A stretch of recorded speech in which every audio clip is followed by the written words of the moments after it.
수요 예배에 나오신 성도 여러분을 주님의 이름으로 환영합니다. 기도하겠습니다. 하나님 아버지, 오늘 우리에게 주시는 말씀을 통하여 우리 자신을 돌아보고 또 주님을 바라볼 수 있도록 도와주시옵소서. 감사하며 예수 그리스도의 이름으로 기도합니다. 아멘. 오늘 말씀 마태복음 23장 25절에서 28절 봉독하도록 하겠습니다. 율법 학자들과 바리새파 사람들아, 위선자들아, 너희에게 화가 있다. 너희는 장과 접시의 겉은 깨끗이 하지만 그 안은 탐욕과 방종으로 가득 채우기 때문이다. 눈먼 바리새파 사람들아, 먼저 잔 안을 깨끗이 하여라. 그리하면 그 겉도 깨끗하게 될 것이다. 율법 학자들과 바리새파 사람들아, 위선자들아, 너희에게 화가 있다. 너희는 회칠한 무덤과 같기 때문이다. 그것은 겉으로는 아름답게 보이지만 그 안에는 죽은 사람의 뼈와 온갖 더러운 것이 가득하다. 이와 같이 너희도 겉으로는 사람에게 의롭게 보이지만 속에는 위선과 불법이 가득하다. 아멘. 만일 열심히 신앙생활을 하였는데 하나님께서 심판하실 때에 나를 모른다라고 하신다면 생각만 해도 끔찍합니다. 성경에는 분명히 이러한 평가를 받는 사람들이 등장합니다. 그들 나름대로는 열심히 신앙생활을 해왔는데 예수님께서 모르신다고 하시는 것입니다. 너무나 억울할 것 같습니다. 신앙생활을 한 세월, 직분, 심지어 사람들의 그 좋은 평가에도 불구하고 예수님께서 내리시는 평가가 이러하다면 분명 그러한 심판을 받는 사람도 놀랄 것입니다. 하지만 심판을 생각할 때에 심판받는 자의 입장보다는 심판하는 쪽의 입장을 생각해야 합니다. 결국 남는 것은 심판받는 자의 의견이 아니라 심판하는 쪽의 판단이기 때문입니다. 예수님의 입장에서는 모르신다고 하실 때에 어쩌면 당연한 결과일 수도 있겠다는 생각이 듭니다. 왜냐하면 예수님이 보시기에는 이 사람이 진정 거듭난 그리스도인이 아니기 때문입니다. 이렇게 심판받는 쪽은 자신을 그리스도인이라 생각하고 심판을 하시는 주님은 다르게 생각하시는 이러한 상황이 발생하는 원인은 무엇일까요? 이 겉으로 멀쩡한 이 밤이 있다고 생각합시다. 우리가 먹는 밤을 생각합시다. 그런데 이 밤을 까보니 속에 벌레가 들어와 다 갉아먹은 것입니다. 하지만 밤의 겉이 멀쩡하기에 그 겉모습에 속은 사람이 많을 것입니다. 심지어 이 밤 자신도 자신은 밤이라고 착각할 수 있습니다. 하지만 그러한 밤은 이제 더 이상 온전한 밤이 아닙니다. 이 내용물이 없기 때문입니다. 이처럼 겉과 속이 다를 때 본인조차 겉모습에 속을 수 있지만 본질적으로 그것은 가짜인 것입니다. 그런 부류의 사람들이 예수님 시대에 있었습니다.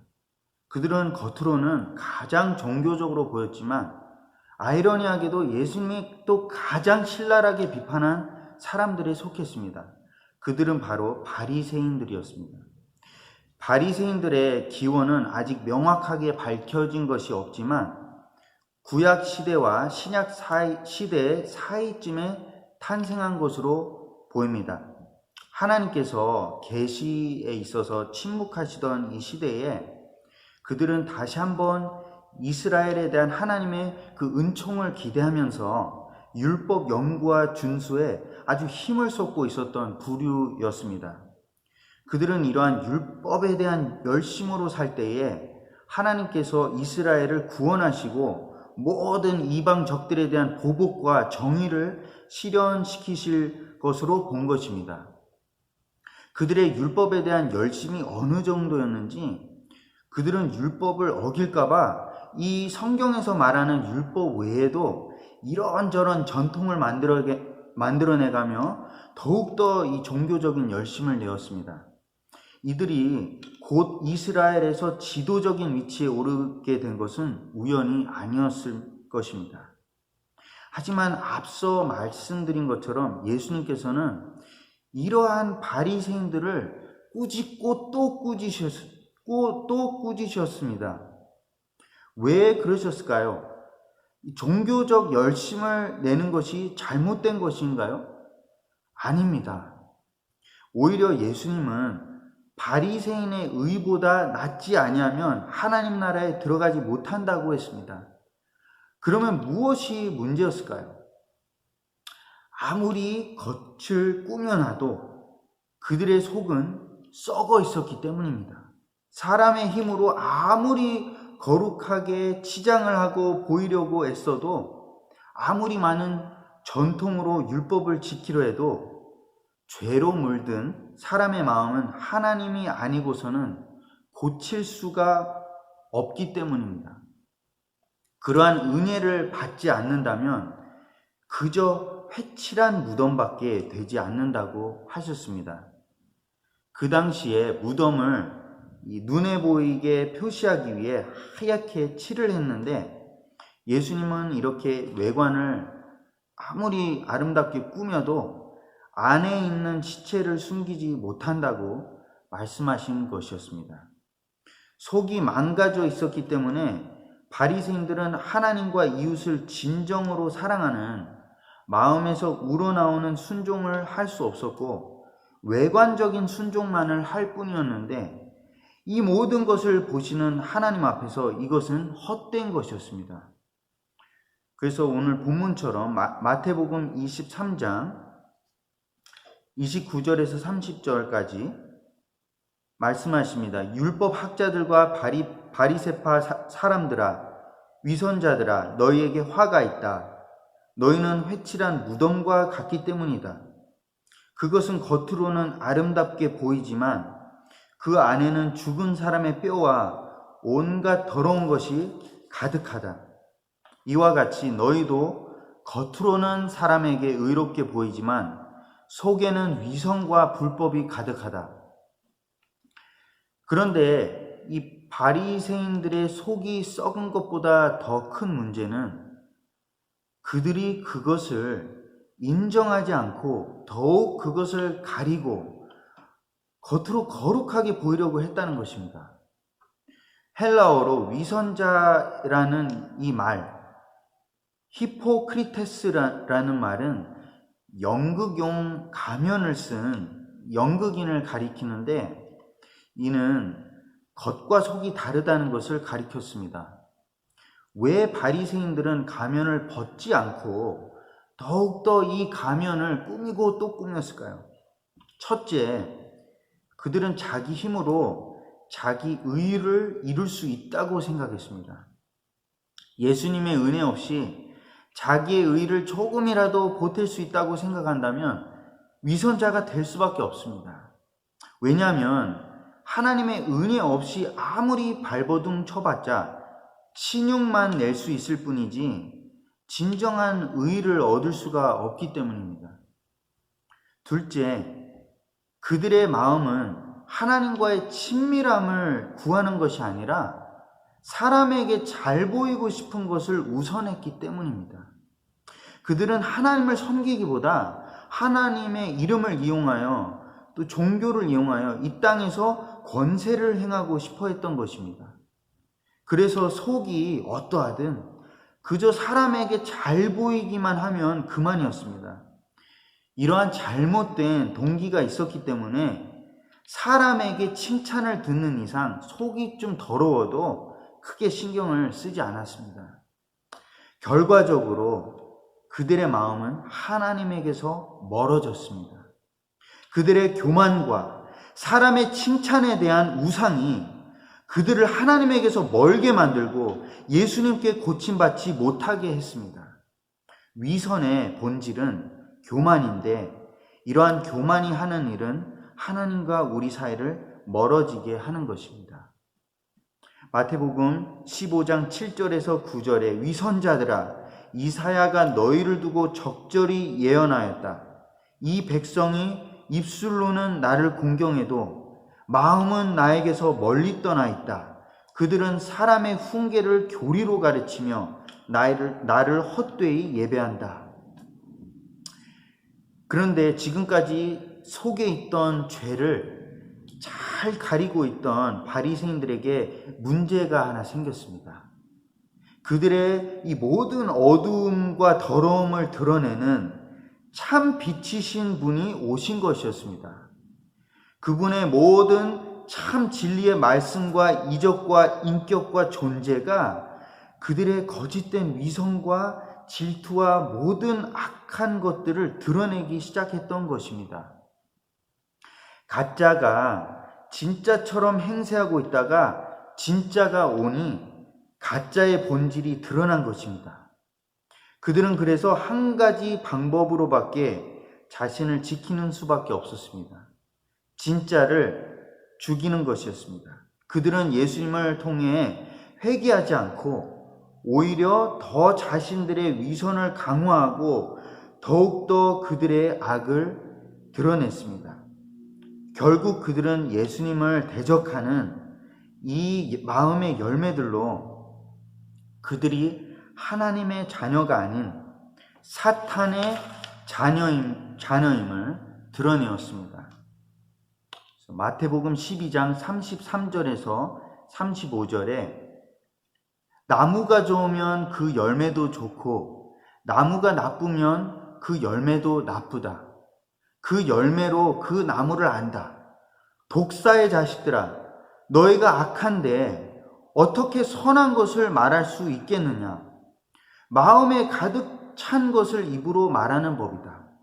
선한 사람은 선한 것을 쌓아두었다가 선한 것을 내고 악한 사람은 악한 것을 쌓아두었다가 악한 것을 낸다. 바리새인들이 아무리 선한 신용을 내도 결국 그들 속에 있는 죄악은 드러나게 된다는 것이었습니다. 참 빛이 오시니 가짜의 악한 본질이 그대로 드러난 것이었습니다. 그런데 바리새인들의 이야기는 비단 그들만의 이야기는 아닙니다. 사실 우리 모두의 이야기입니다.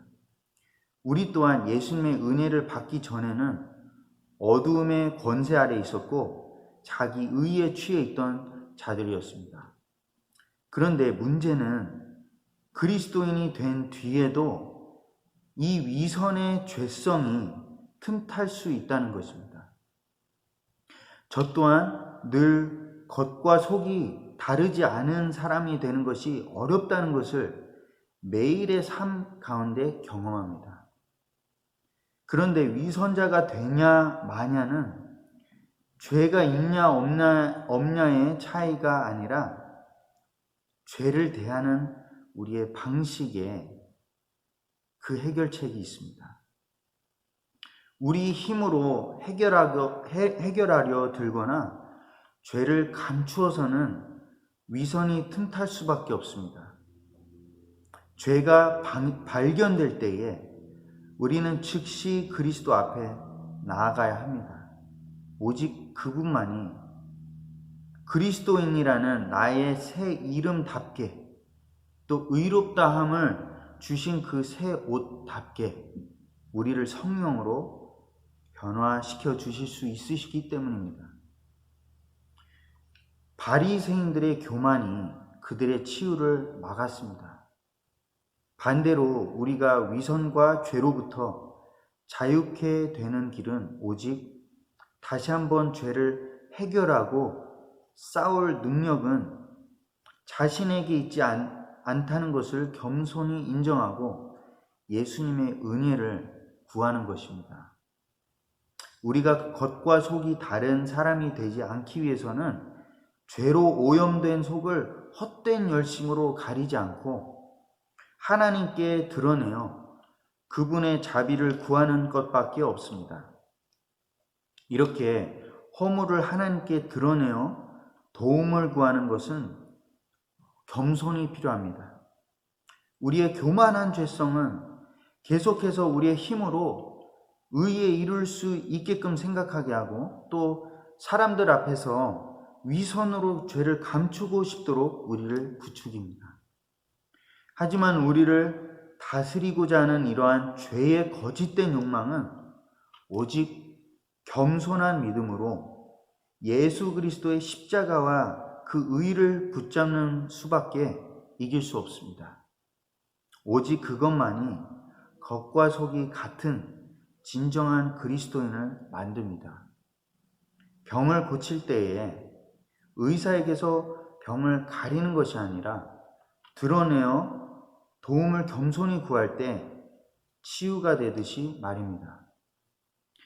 자기 의를 이루려는, 사람 앞에 잘 보이려는, 죄를 고백하기보다 가리우려는 교만과 위선보다 하나님께서는 죄를 고백하고 겸손히 주님의 은혜를 구하는 믿음을 요구하십니다. 오직 이러한 겸손한 회개와 믿음만이 우리를 의롭게 하고 온전케 하신다고 말씀하십니다. 바리새인으로 위선자로 살아가지 않기 위해서 우리에게 무엇이 필요한지를 하나님께서는 바리새인과 세리의 기도에 대한 본문을 주시며 말씀하십니다. 누가복음 18장 9절에서 14절에 스스로 의롭다고 확신하고 남을 멸시하는 몇몇 사람에게 예수께서는 이 비유를 말씀하셨다. 두 사람이 기도하러 성전에 올라갔다. 한 사람은 바리새파 사람이고 다른 한 사람은 세리였다. 바리새파 사람은 서서 혼잣말로 이렇게 기도하였다. 하나님 감사합니다. 나는 남의 것을 빼앗는 자나 불의한 자나 간음하는 자와 같은 다른 사람들과 같지 않으며 더구나 이 세리와는 같지 않습니다. 나는 일해에 2번씩 금식하고 내 모든 소득의 11조를 바칩니다. 그런데 세리는 멀찍이 서서 하늘을 우러러볼 엄두도 못 내고 가슴을 치며 하나님 이 죄인에게 자비를 베풀어 주십시오 하고 말하였다. 내가 너희에게 말한다. 의롭다는 인정을 받고서 자기 집으로 내려간 사람은 저 바리새파 사람이 아니라 이 세리다. 누구든지 자기를 높이는 사람은 낮아지고 자기를 낮추는 사람은 높아질 것이다. 예수님께서 비유를 통해 말씀하시듯이 죄 용서함을 받는 사람, 의롭다함을 받는 사람은 자기 힘으로 의를 이루려고 하거나 죄가 없다고 생각하는 교만한 사람이 아니라 하나님 앞에서 겸손히 죄 용서를 구하는 사람이라고 말씀하십니다. 이렇게 예수 그리스도의 보혈의 은혜로 죄로 병든 마음이 회복된 사람은 위선적인 가짜 순종이 아니라 마음에서 우러나오는 순종을 할 수 있게 됩니다. 그래서 로마서 6장 17절에서 18절에 그러나 하나님께 감사하는 것은 여러분이 전에는 죄의 종이었으나 이제 여러분은 전에 받은 교훈의 본에 마음으로부터 순종함으로써 죄에서 해방을 받아서 의의 종이 된 것입니다. 그래서 예수 그리스도의 피로 죄 씻김을 받았다고 해서 매일같이 우리를 틈타는 죄를 모른 척하고 없는 척할 필요 없습니다. 오히려 매일같이 우리를 죄로부터 구원하신 예수 그리스도의 은혜에 대한 확신을 가지고 그 구원의 길을 걸어가는 데 대해 방해하는 모든 죄를 주님 앞에 내려놓아 또다시 겸손히 회개함으로써 그분의 은혜를 구하는 수밖에 없습니다. 회개는 썩은 속을 가리는 것이 아니라 하나님 앞에 정직하게 서서 가난한 마음이 되는 것입니다. 오직 이러한 가난한 마음, 애통하는 마음이 은혜를 얻을 줄 믿습니다. 이러한 하나님 앞에서의 겸손함과 간절함만이 우리로 하여금 매일같이 주님의 은혜를 경험하며 주님의 마음과 가깝게 하고 마음에서 우러나오는 순종을 하게 할 것입니다. 그렇게 살 때에 우리는 주님 앞에 겉과 속이 같은 사람, 주님의 은혜로 살고 변화된 진실된 그리스도인으로 비춰질 줄 믿습니다. 기도하겠습니다. 하나님 아버지, 우리가 처음에 우리의 죄를 용서해달라고 겸손히 구한 것을 기억하게 해주십시오. 하나님 아버지, 우리가 그러나 그리스도인이 된 뒤에도 여러 죄가 틈탈 때 이제는 내가 그리스도인인데 하면서 자꾸 죄를 가리우려 하고 내 힘으로 의를 이루려 하는 이 위선의 모습들이 발견됩니다. 하나님 아버지, 죄송합니다. 하나님 아버지, 다시 한번 우리가 겸손하게 하나님의 은혜만을 붙잡으며 진실되고 겸손한 회개와 믿음으로 나아갈 수 있도록 인도하여 주시옵소서. 그러할 때 우리가 마음에서 우러나오는 순종을 하고 하나님 앞에 겉과 속이 같은 그리스도인이 될 줄 믿습니다. 우리를 도와주시옵소서. 감사하고 예수 그리스도의 이름으로 기도드립니다. 아멘. 주기도문으로 마치도록 하겠습니다. 하늘에 계신 우리 아버지, 아버지의 이름을 거룩하게 하시며 아버지의 나라가 오게 하시며 아버지의 뜻이 하늘에서와 같이 땅에서도 이루어지게 하소서. 오늘 우리에게 일용할 양식을 주시고 우리가 우리에게 잘못한 사람을 용서하여 준 것 같이 우리 죄를 용서하여 주시고 우리를 시험에 빠지지 않게 하시고 악에서 구하소서. 나라와 권능과 영광이 영원히 아버지의 것입니다. 아멘.